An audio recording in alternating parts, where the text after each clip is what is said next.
where are the other variables that come into play here? Yeah, well, you know, it's interesting, and I spent some time with one of our big competitors yesterday, just going back and forth. And still, public cloud is largely greenfield applications.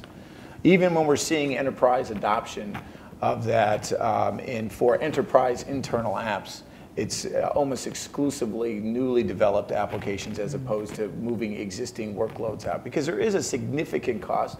Plus, you've already paid to deploy that workload internally, so now you're getting a new cost associated with it.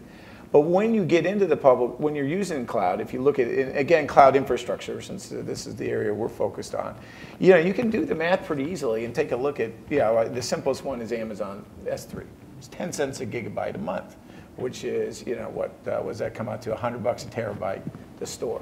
Now that sounds really cheap. You know, it's like, wow, but you can buy EMC arrays if you have any scale for the hundreds of dollars a terabyte.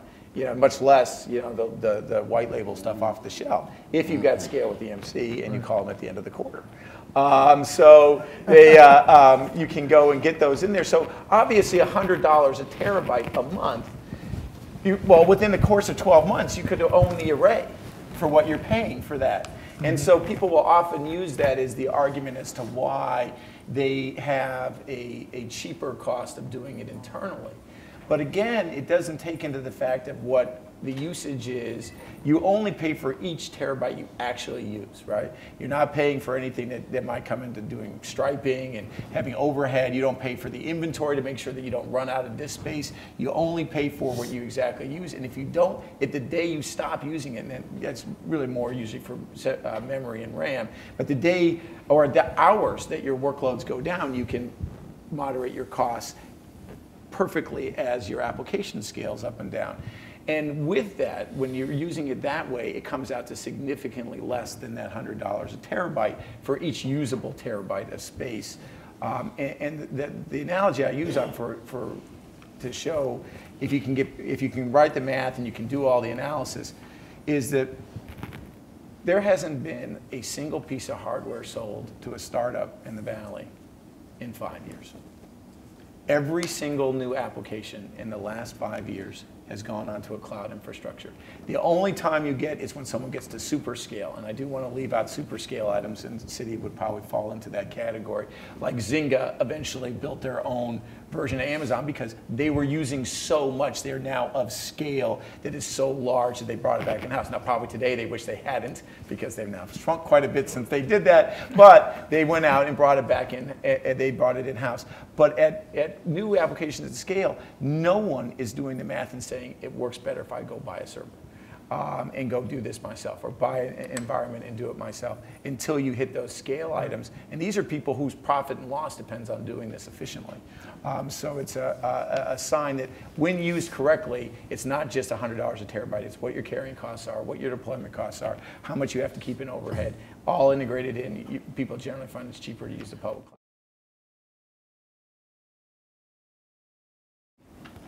Well, I think it's pretty obvious. When you look at a traditional world, physically might be one system administrator to 25 physical boxes. Then you've got a virtualized world, which is more like 1 to 60. You've got a private cloud, 1 to 500.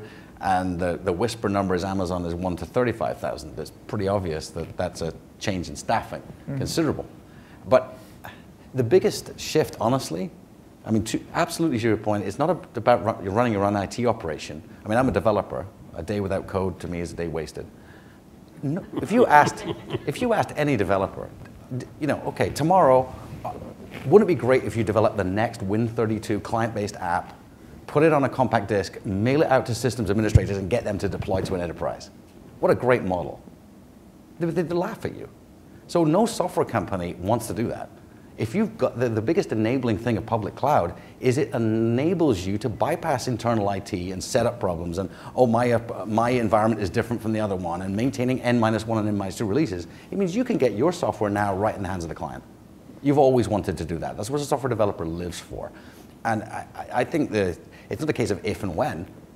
It's not you guys. It was another research company came out with 80% of software startups in 2012 are SaaS only. You can't buy it and put it in your own data center, even if you wanted to. So for us, we've got, I believe we've got more staff with the title programmer analyst than Apple does. So we're a massive internal development shop, so that makes sense for us to operate that, almost like Zynga. But with a trust thing that people from the outside really are much happier that their money is inside secured walls. And public infrastructure is not there yet for us. Maybe the large banks, it is the last, because we have requirements regulated that say that, for example, that disks must be physically munched, destroyed, degaussed, minced. Those kind of procedures, we know and we can pass audit to say that, yes, we're compliant. And it's not quite the same on the outside. But a very big issue is that we won't be able to buy software to run in our own data centers soon.